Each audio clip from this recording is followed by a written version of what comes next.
easily provided and discourages sprawl.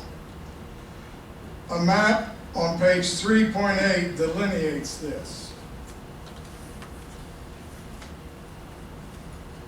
And here's the map. I'm sure you're familiar with the plan, but here's the map.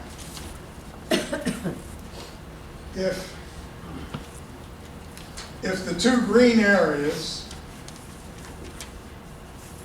are put in Tier 4 with existing towns and developments in Tier 3, and the development area is shown along the I-95 Route 40 corridor, placed in Tier 1 or 2, the comp plan map would be satisfied. Draft Tier Map 3, one alternative considered by the commissioners, comes closest to the objective of the comp plan. And if you look at this and compare it to the other, they look almost the same. Intelligent analysis dictates it be reconsidered. With minor corrections, it should be accepted under Senate Bill 236 by the state. My overall point is that Senate Bill 236 does not impose on Cecil County. It facilitates implementation of a comprehensive plan of 2010 devised by Cecil Countyans to guide and protect the county to a sane and prosperous future. Thank you. Next speaker, please. Emmett Duke from the Sassafras River Association.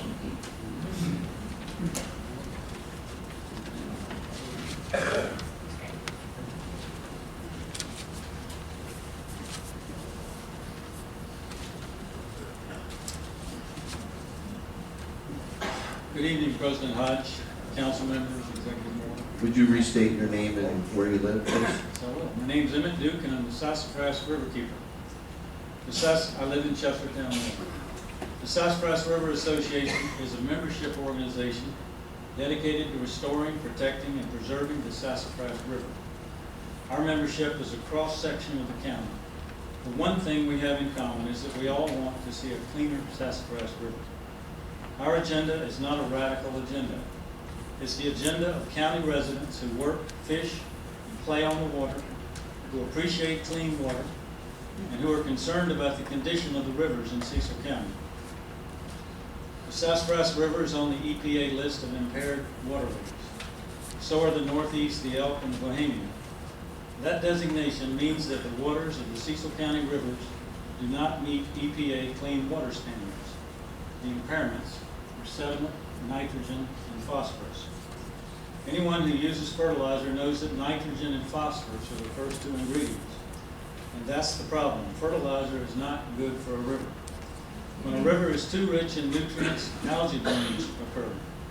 There are different varieties of algae. Some actually emit toxins that are dangerous to fish, small animals, and children. Algae blocks sunlight from reaching underwater grasses and bottom-dwelling organisms. When algae dies, the decomposition process sucks the oxygen out of the water and causes the fish kills that we often see on our rivers and in the bay. For the past 12 years, I moved boats up and down the intercoastal waterway and commercially fished in the Chesapeake Bay. I spent a lot of time on a boat. When I became riverkeeper last summer and I began weekly testing the Sassafras River, I saw the worst algae blooms I've ever seen anywhere. So much for background. We're here tonight to talk about land use and septic systems. Human waste is high in nitrogen, and nitrogen moves relatively quickly through the soil. It moves into the groundwater and then into the streams and rivers of Cecil County. Older septic tank and drain fill systems remove little or none of it. The new best available technology, or BAT systems, septic systems, remove around 50% of it. That's the best we can do in developments which are out of reach of a municipal wastewater treatment plant. Wastewater treatment plants remove a great deal more nitrogen than individual septic tank and drain fill systems. According to the Maryland Department of the Environment, a typical residence on a BAT system has a negative environmental impact 5 to 7 times greater than a typical residence using a modern wastewater treatment plant. So if most of the future development in Cecil County is within reach of one of the municipal wastewater treatment plants, much less nitrogen will ultimately reach our groundwater and our surface waters. We do understand the pressure you are under to submit a tier map to the Department of Planning by the end of December. And we've been assured that the map you submitted was not intended to be the final decision by the county. We appreciate that, and we are heartened by it. This past Sunday, I gave a presentation to the Sassafras River Yacht Club. The event was held in Newark, Delaware, because even though most of their boats are kept in the marinas on the Sassafras, their members live mostly in Delaware, Pennsylvania, and New Jersey. They provide the best kind of economic development. They come, they spend their money, they go home. What binds them together is the beautiful Sassafras River, and they are concerned about its health. I show them all the things we do, Sassafras River Association, to reduce nitrogen and phosphorus from reaching the river. There's so many examples that it took almost half an hour. I would be happy to present the information to you at any time you would be interested to see it. I know it will impress you to see all the projects we do. And I should add, at no cost to the county. Our projects, large and small, are intended to mitigate the effects of human activity on the groundwater and surface waters of our watershed. But you folks have the opportunity in the next few weeks or months to do more to mitigate those effects than we could do in 10 lifetimes. And the decisions you make will also impact the watersheds of the Northeast, the Elk, and the Bohemia. In closing, I want to note that the tier map you create will not really be for the people in this room or the current residents of Cecil County. It will be for their children, their grandchildren, and their children. They will not care whether or not a particular person made a great deal of money when he sold his property, but they will care about whether or not they can drink their well water and whether or not they can swim and fish in their rivers. 50 or 100 years from now, I hope and trust that those future citizens will look back to this time in Cecil County history and be proud and thankful for you, our elected officials, who have the judgment, the foresight, and somehow a mental awareness of them to create a development plan that truly protected their groundwater and the rivers of Cecil County. Thank you for your kind attention. Thank you. I'll mention it again, we still have some chairs up front here for those that are standing in the back. You're welcome to come up. It's going to be a long evening. You'll be sorry you didn't come forward. Next speaker, please. Wayne Gilchrist from the Sassafras Environmental Education Center. Hello, everybody. Good evening. First of all, I want to say that I agree with everything that Emmett said.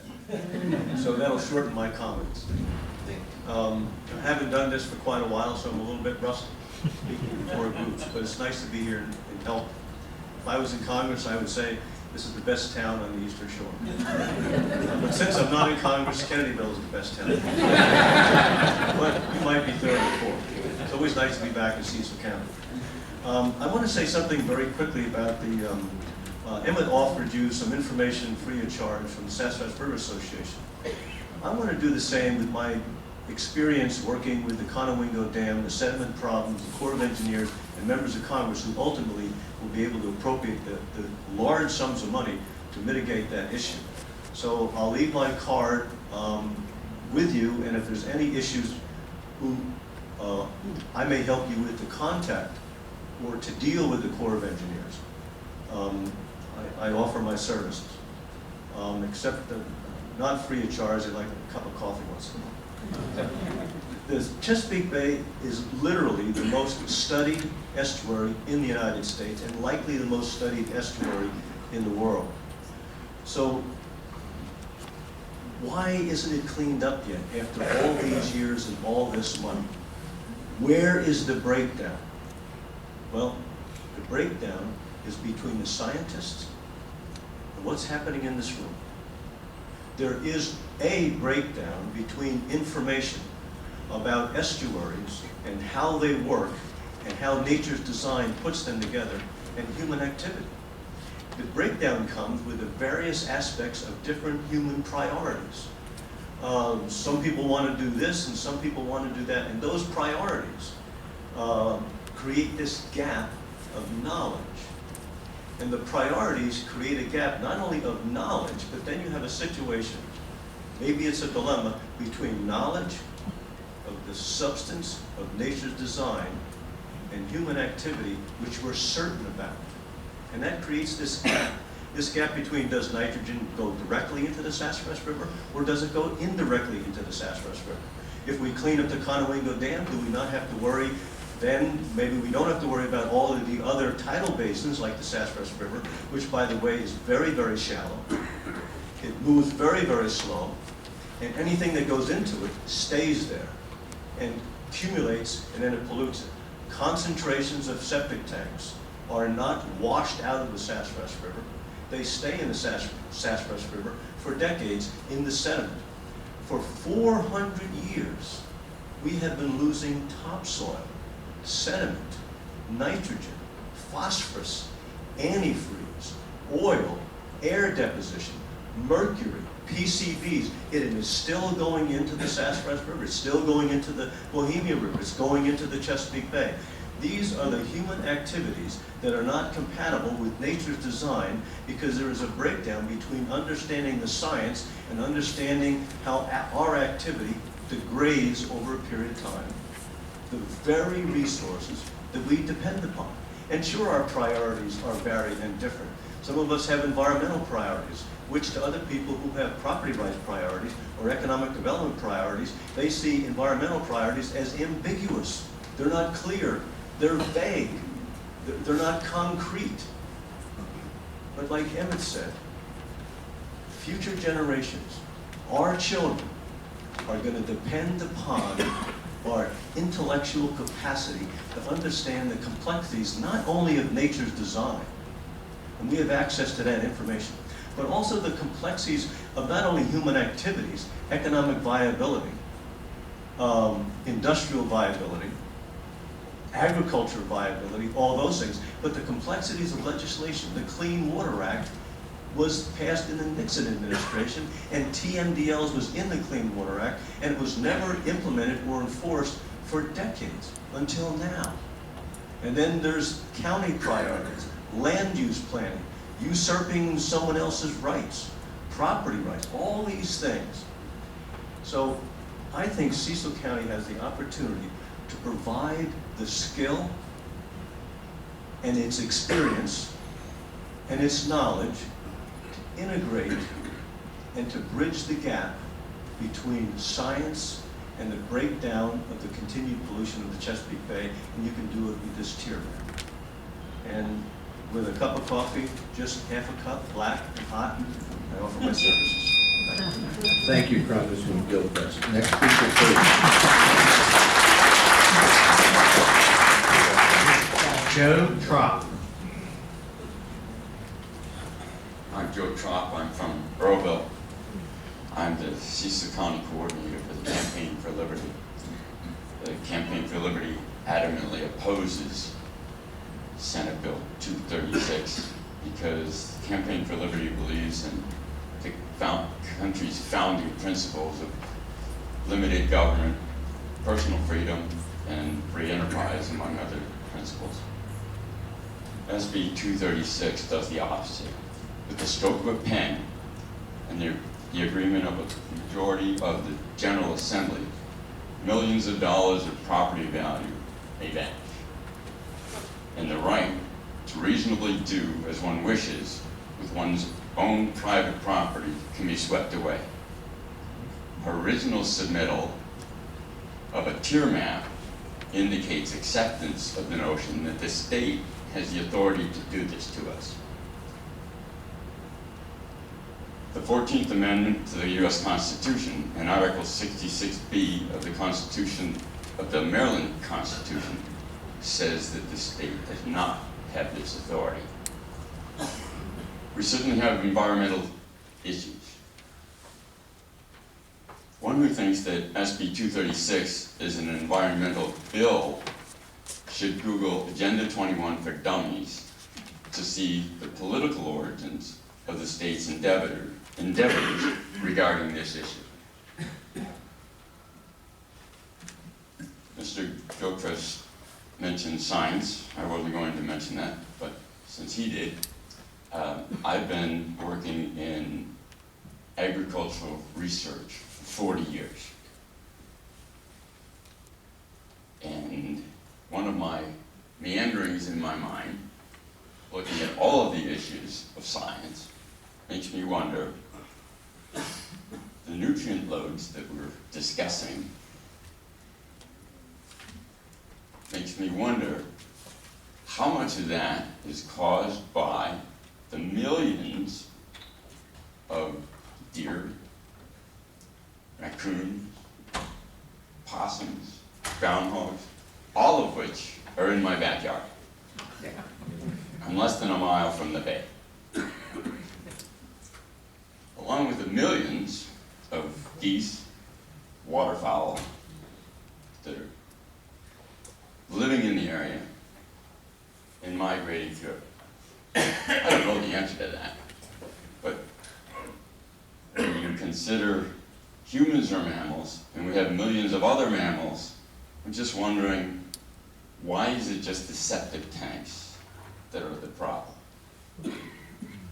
So, we consider SB 236 to be unfair, illegitimate, and counter to the founding principles of our country. No stone should go unturned in our efforts to stop this.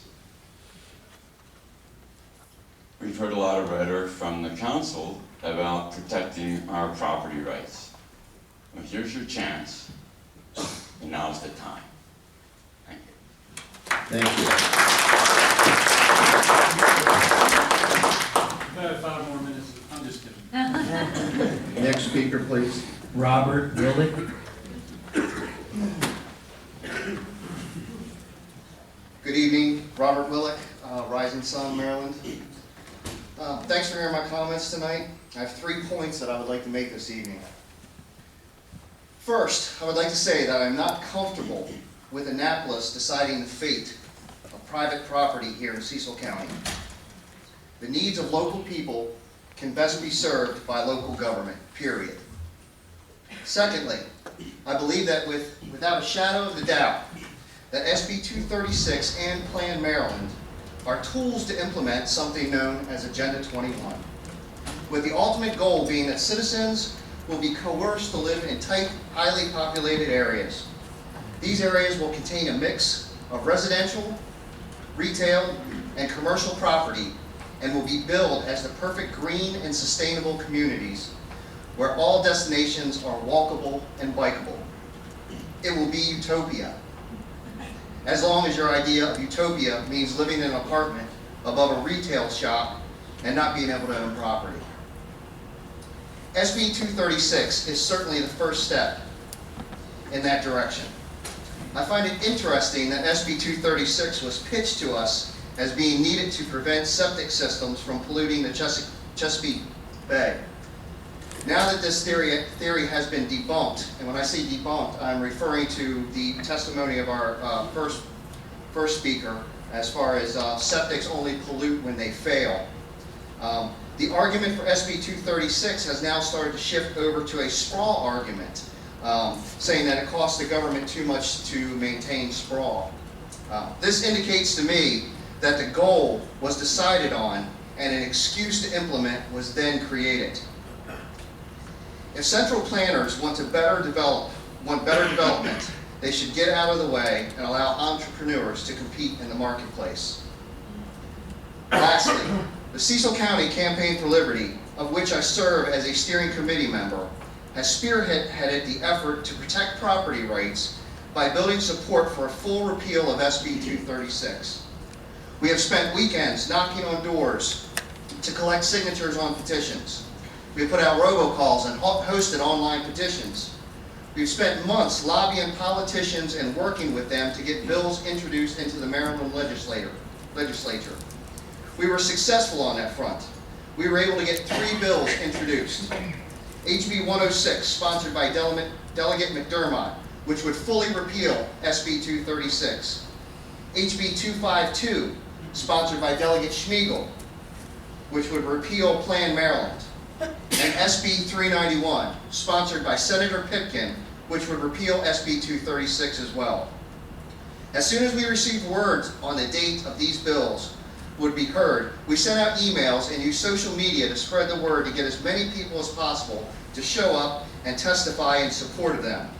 In an article from the Cecil Whig dated on February 4th, County Executive Moore pointed out that state lawmakers were considering a bill that would overturn SB 236. That was 2 days before the first hearing on any of these three bills. So, what is my point with all this?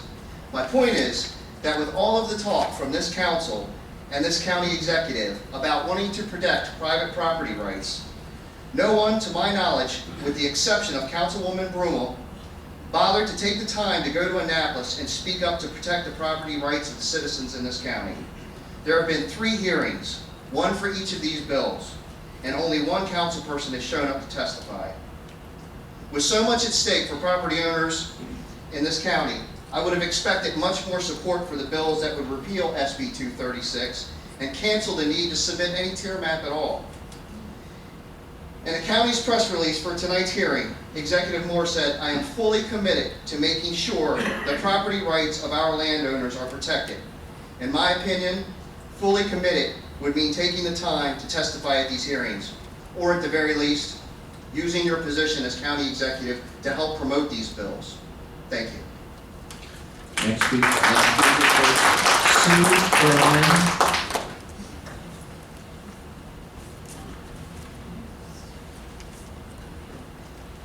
Good evening, Sue Furman, live in the Highlands in Elkton. First, I want to say it's really tough to follow Wayne Gilchrist with any comments. Disappointed but not surprised were my reactions to these words in the state's letter about the map Cecil submitted. Quote, "It does not conform to the intent or the criteria established in the act." Quote, "From my point of view, the main thrust of MDP's comments to Terry Moore in its review was that this map would result in, quote, adverse impacts to local streams and the Chesapeake Bay, and that it does not include, quote, Tier 4 Cecil's priority preservation area, its rural legacy areas, areas planned or zoned for land, agriculture, or resource protection, preservation or conservation, and areas dominated by agricultural lands, forest lands, or other natural areas." These words, rural legacy area, preservation, conservation, forest lands, agricultural lands, natural, and so forth, Chesapeake Bay, all are tremendously significant to me, and I believe to most of us who live in this county. In my mind, MDP is taking the long view and trying to help our county retain such treasures. We all take the short view every day as we live here and appreciate living in Cecil County. Flaunting the state's mandate reveals an unfortunate truth where, once again, I believe development pressures that are always here with us raise their ugly, profit-driven heads and their ignorant scare tactics to push an agenda that is not only self-serving, but ultimately harmful to county residents over the long term. I support the law with MDP's statewide concern about the Bay, a law that will also help maintain the rural and precious real estate of our beautiful county. Thank you. Thank you. Next speaker, please. Ken Wiggins. Ken Wiggins, I live in Elkton, Maryland, on Black Snake Road. In MDP's guidance, it recommends that the map should reflect existing zoning, sewer service, and the comprehensive plan. And I'd like to emphasize the comprehensive plan and talk about that a little bit and why it's so important and so critical to this process. The plan is the foundation document for our local land use policies. It's the basis for our county codes and for the ordinances in planning and zoning. In 2010, I participated in the process to devise a comprehensive plan for Cecil County. A citizens committee from all over the county was appointed by our elected commissioners to write the plan. They represented a cross-section of the county, representing civic leaders, developers, educators, businessmen, foresters, miners, and many others, including a couple of the council people here. This process took 2.5 years and over 100 meetings to finalize the product. It truly was a wide-ranging and comprehensive plan. We received briefings and papers and input from planning and zoning, from the different towns in the county, from the surrounding counties and states, from MD, OT, DNR, MAPCO, MDE, MDP, and many others. We studied many facets of the county to include education, transportation, agriculture, mining, housing, infrastructure, economic development, tourism, and more. And we deliberated the impacts of the BRAC, of future population growth, economic growth, and the state of the economy. In short, we looked at almost everything there is to look at in the county. The plan was then vetted by the Planning Commission. It was subject to public hearings, and it was finally approved by the county commissioners at that time. The resulting plan is a compromise, and I don't think anybody is in 100% agreement with it. It's not perfect, but I do think it represents the consensus of the county. It took 2.5 years to get there, but we got there. And it is what we think we want our county to be, collectively. It's the product of grassroots democracy involving many scores of citizens at many layers. And it should not be lightly dismissed by those who believe in participatory democracy.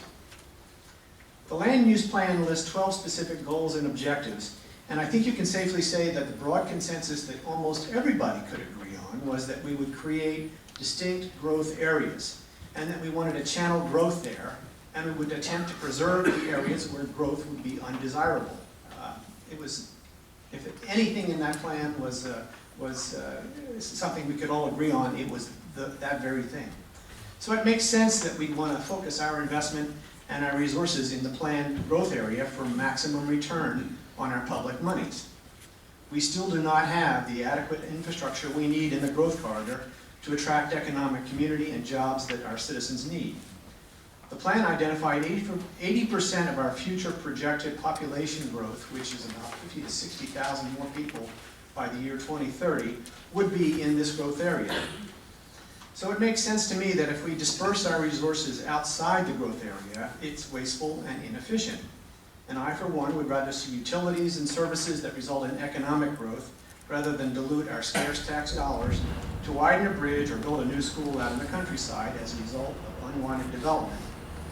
Our priority should be building out the growth area we already have, which is more than ample to meet our projected needs. It would be unwise and expensive to dissipate our limited resources on unplanned growth. And for me, the preservation piece of this law is also about preserving a viable agricultural industry that is a major economic contributor to Cecil County. Our county today is about 71% rural. So it's not a surprise that MDP might identify, I can't remember, somebody, 60%, because we are 71% rural. I agree with the comprehensive plan that rural character defines so much of our county, and it's a big reason why people like to live here.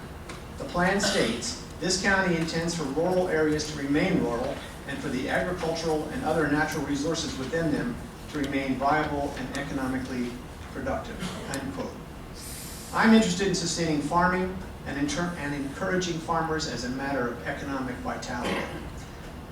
In summary, channeling future growth to our growth area will help to preserve a vital agricultural industry and ensure the quality of life that most residents say they like best about our county, and to maintain clean waters and open space for future generations.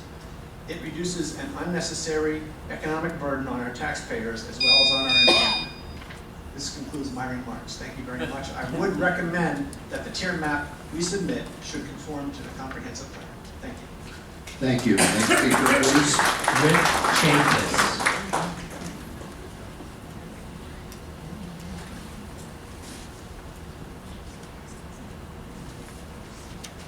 Rich Chapis.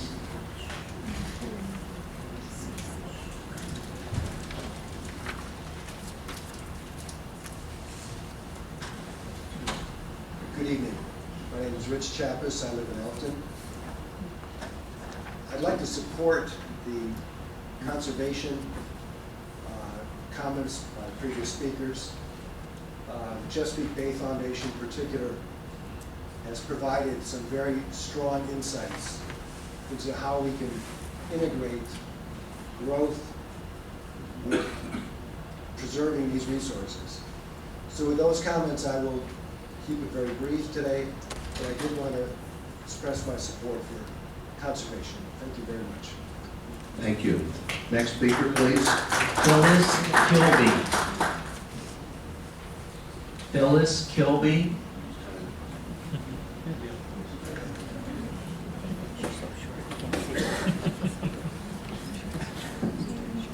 Good evening, everybody.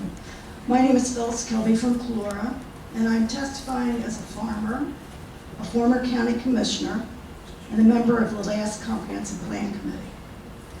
I oppose the latest tier map as proposed by County Executive Moore on many levels. My reasons are economic, as a small business trying to keep my head above water in these economic times, but also environmental, as a grandparent concerned about the future we are leaving to our descendants.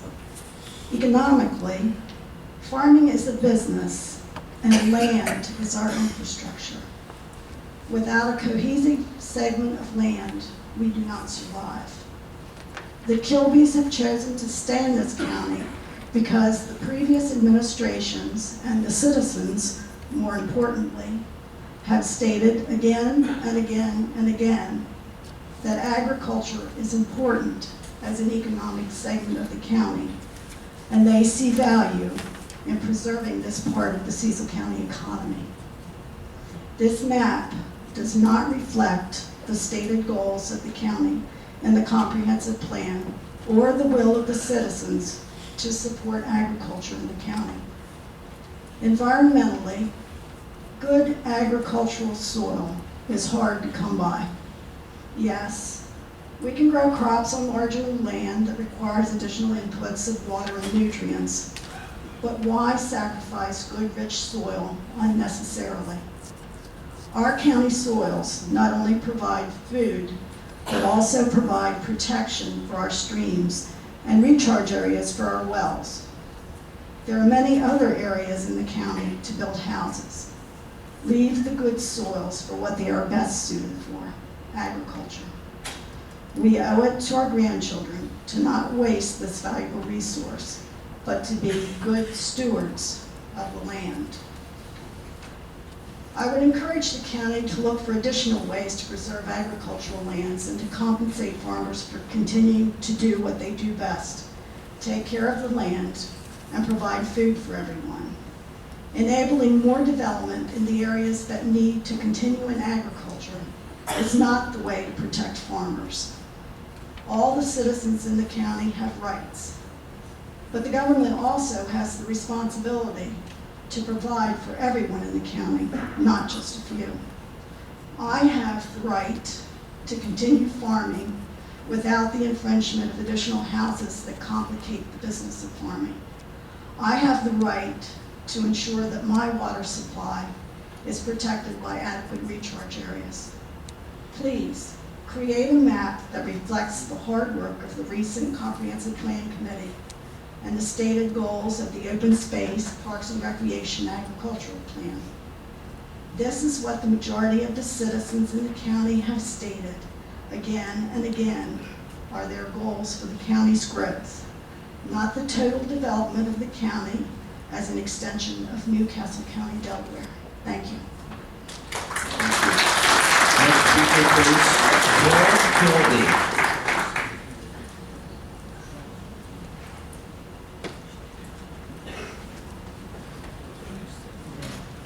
I'm Bill Kilby. I'm from Calora.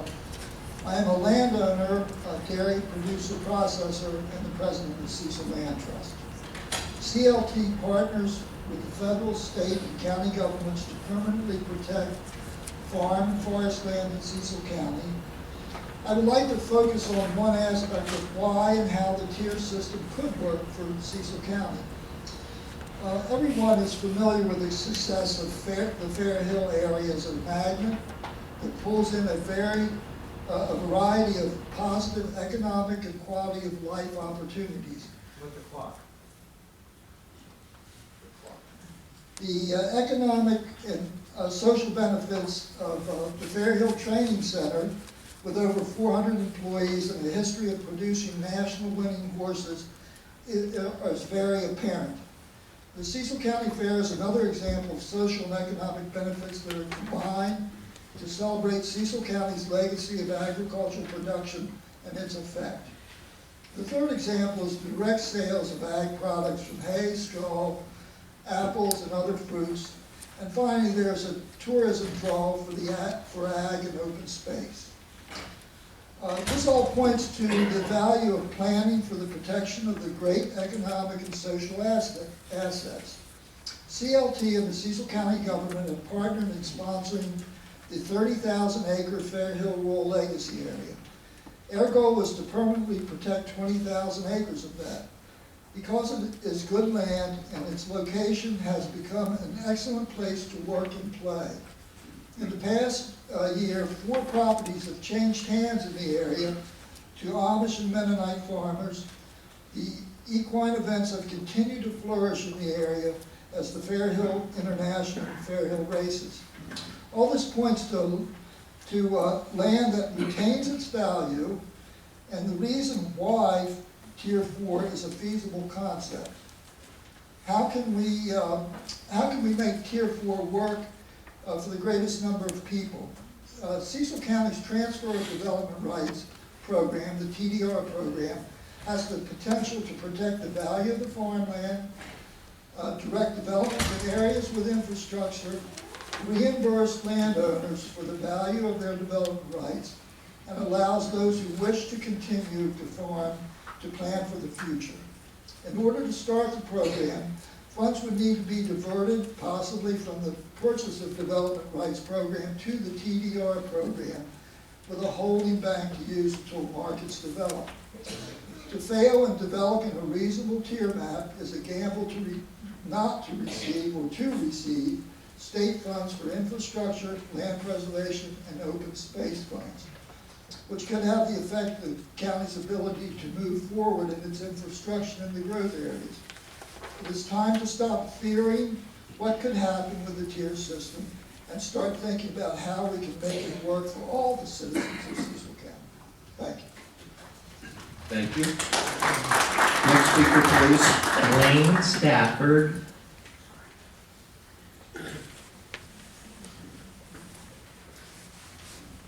I'm Wayne Stafford, Elton, Maryland, Happy Farm. And, excuse me, I'm sorry. There's a lot of things that stem back from Senate Bill 236, and yes, we do have a good comprehensive plan, and I think we can follow it, and we can follow all the goals that Mr. Kilby stated. But the way that Senate Bill 236 came about, there was the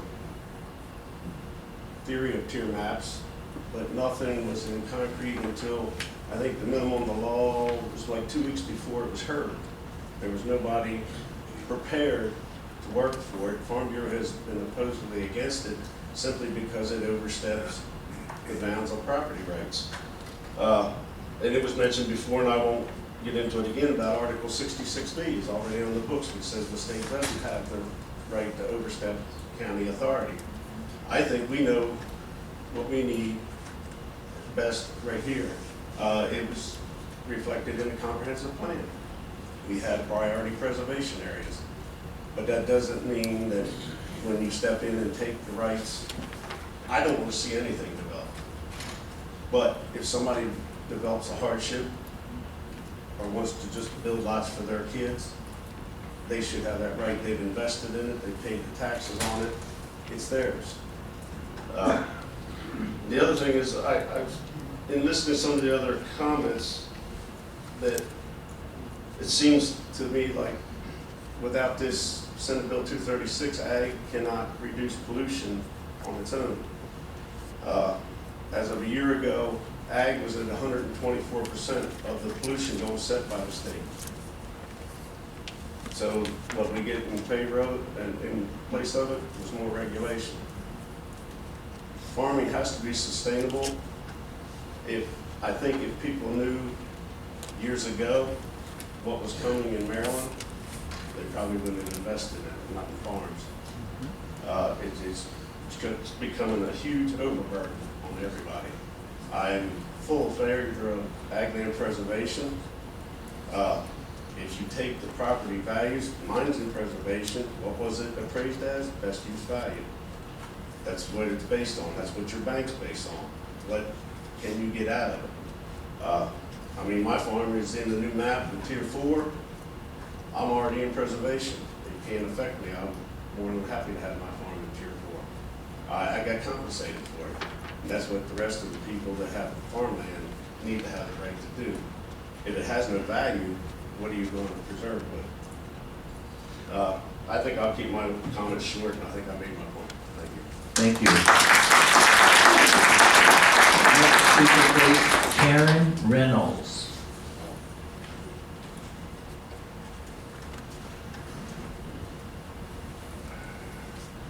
Hello, my name's Karen Reynolds, and I live in the Northeast area on Family Farm. And I basically want to support what Mr. Stafford has just said. I feel that the state Senate Bill 326, which is now law, is just simply a dictator-type way to take and enforce the will of the state, and the county is being forced to accept that, and it's not fair. I think we all share the goals of cleaning up the bay and preserving farmland, but let's do it the right way, and let's continue to explain to the state why we find it unacceptable. Thank you. Thank you. Next speaker, please. Holly Willis.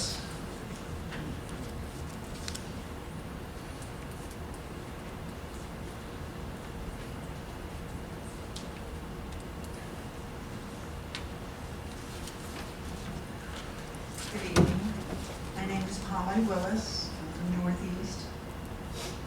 I'd like to go on record as being in agreement with the previous speakers, Mr. Chip McLeod, Mr. Trop, Mr. Willick, Mr. Stafford, and Mrs. Reynolds.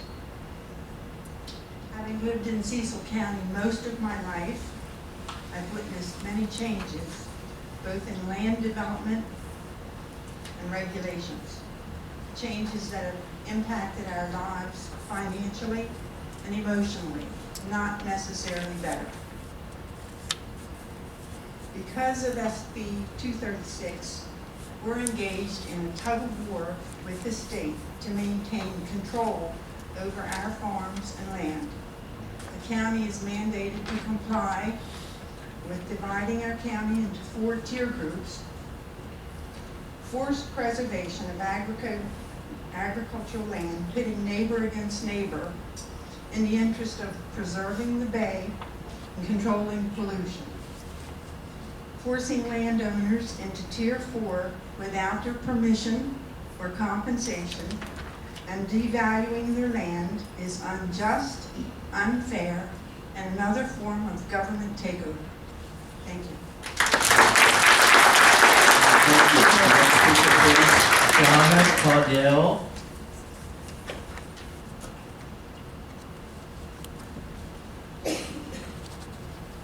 Good evening, Donna Caudell, Alton, Maryland. I just want to say I support our county executive's effort to stand up for property rights of the citizens she was elected to represent against those at the state who are attempting to steal those rights. The map that was submitted protects the rights of property owners and is consistent with current local zoning ordinances. As John Adams said, the moment the idea is admitted into society that property is not as sacred as the laws of God, anarchy and tyranny commence. Property must be secured or liberty cannot exist.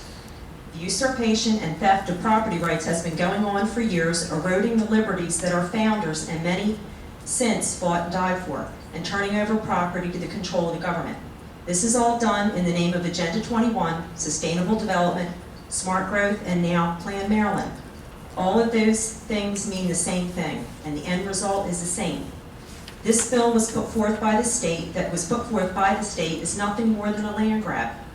The map that was submitted as put forth by those elected by the people of Cecil County protects the rights of property owners and it represents what was expressed by the citizens of Cecil County during this process. It's offensive to see unelected bureaucrats coming into our county telling us what is best for our own self-interest. At the last tier map hearing, farmer after farmer and property owners all over the county asked that what they had worked for so hard for all their lives in living the American dream not be confiscated by an overreaching government agency. Cecil County was asked to submit a map. We did. If the state doesn't like it, it doesn't really matter. After all, it isn't their land. They're supposed to be serving and representing us, not ruling us. They've forgotten their place. The government derives its power from we the people, not the other way around. They work for us. Those who think that this will not affect them, as they have not personally had restrictions affect them, must remember, when one's liberty and property rights are taken, all property rights are in peril. I urge our elected officials to stand strong with the citizens of Cecil County and not cede our property rights to the state. Thank you.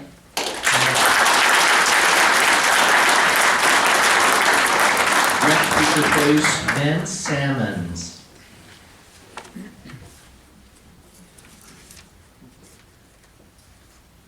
Good evening. I'm Vince Salmon from Rising Sun. I was looking at the map, and I was reading online about the bill itself, and I think the underlying reason for it to come about in the first place was for septic. You know, septic goes down in the ground, it's buried, and you know, as a previous first speaker actually said that, you know, good septic systems will trap these nitrates, nitrogen, and that's true. It does. The problem is, you know, we have a lot of nitrogen coming from other sources. And there is science, as someone else stated earlier. And there is knowledge out there. But the thing that we're missing is engineers. You know, this could be fixed. This problem can be fixed and engineered around it. If it's failing septic systems, let's fix them. Create policies on septic systems, not on land. The land has nothing to do with it. It has to do with the septic systems, is what my understanding was of that bill. So that should be resolved through legislation, through septic engineering. If it's other aspects of nitrogen being included in the bay, we all agree we want to not have that in our water. You know, that's a fact. The problem is we need to figure out how to get it out of there. And locking people out of their own land without people buying it. If you guys want the land, buy it from us. You know, you aren't going to take it from us. I'll tell you that much now. I mean, these people are here for a reason. We're here because we paid for that land. O'Malley didn't. The state didn't. We paid for that. And no one's going to take it from us. Mr. Sanders, would you speak to the I'm council, sorry. please? And no one's going to, I apologize for that, and no one's going to take it from us. So I think the message we need to elaborate, to state is, this is what you got. You know, this is the map we submitted. This is the message we sent to you. It's our land. If you want to buy it, you're welcome to buy it. Otherwise, this is the map that we're going to submit, and that's it. You know, use some scientists and find out the solution to the problem, not just, you know, trying to take people's property in order to solve that problem. You can get rid of people, seems to be the solution. You're not going to get rid of the people. You know, we live here. We may want to do what we want for land, have our kids live there, subdivide it in hard times, as someone else mentioned. But those are the solutions I see, is either buy the property from us or engineer the problem and fix the problem. We all agree we want fresh water. We don't want the bay to die. So those are the solutions. Thank you. Thank you. Next speaker, please. Jackie Gregory.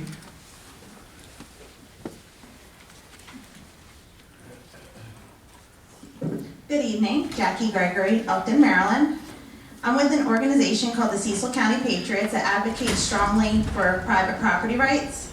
And tonight I'm here to strongly support our local elected leaders in their effort to protect the private property rights of citizens. State leaders and bureaucrats seem to have forgotten who the master is and who the servant is in the relationship between the citizenry and the government.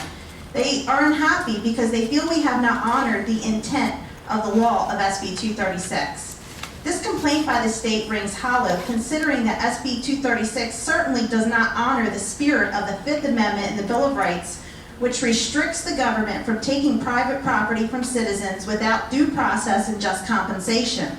There are a whole host of items being heard just this week in Annapolis which infringe on our rights, from the Second Amendment to the right we have to petition our state government.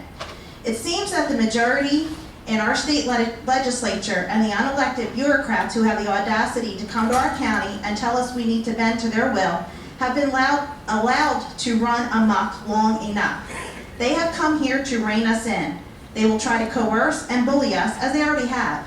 They have dedicated themselves to coming up with schemes and excuses to empower themselves while usurping the liberties that are the foundation of this country, the same liberties which at one time earned Maryland the nickname the Free State, a title which now seems remote to what we have become.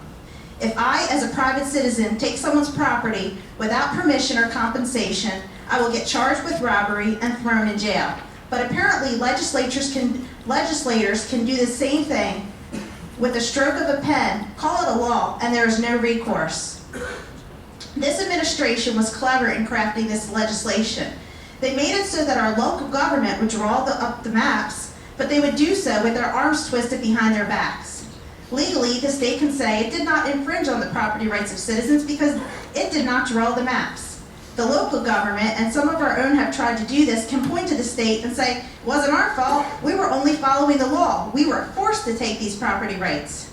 Our local officials were elected to serve us, the people, not the state. So ultimately, if property rights are taken, stolen from people, the responsibility falls on you. State officials need to be told to pack their bags and take their bullying tactics back to Annapolis. It's time for a timeout until they remember who they work for. Neither we, the people, nor our local government need to be reined in. The bureaucrats and those who have trampled our Constitution and the rights of the citizens need to be reined in. I encourage our elected officials to stand strong and defend the rights of citizens. I applaud our county executive for the courageously standing with the citizens and submitting a map that does protect private property rights. Enough is enough. Cecil County is not the doormat of Annapolis. I encourage my fellow citizens to join together in saying enough is enough and get involved.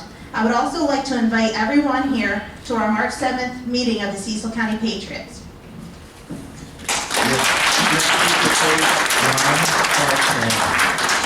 Ron Hartman.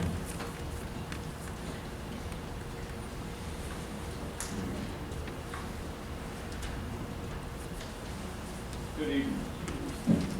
Ron Hartman, 164 Louise Road, Elton, Maryland. Ron, would you adjust the mic up a little closer? Okay. There you go. One's perception may be that NAR land, zone 1 to 10, is worth more per acre than SAR land, zone 1 to 20. And of course, land placed into preservation is worth less than that which is not preserved. As I understand, recently, an 80-acre farm located in northern Cecil County sold for $800,000 or $10,000 an acre. What's even more significant is that that farm was in preservation. An Amish family purchased the farm. Now, $10,000 an acre is an awful attractive number for farmland. Some of our present county council members and new county executive need to change their attitudes concerning land preservation. Cecil County needs to aggressively pursue preservation of farms at every chance. County Council needs to find ways to make funding available and, most importantly, vote for preservation at every opportunity. Farming is the economic backbone of Cecil County. The majority of people live in Cecil County because of its rural character. We need to avoid becoming another Newcastle County. There are a dime a dozen. Cecil County needs to actively pursue and welcome Amish and Mennonites into the county, for this will help assure a stable farming industry. Cecil County needs to aggressively send a message to all developers that development will take place in the growth corridor and not on our farms. Please work with the state on SB 236 to find a solution that preserves Cecil County's rural character. Thank you very much. Thank you. Next speaker, please. Ken Shoemaker.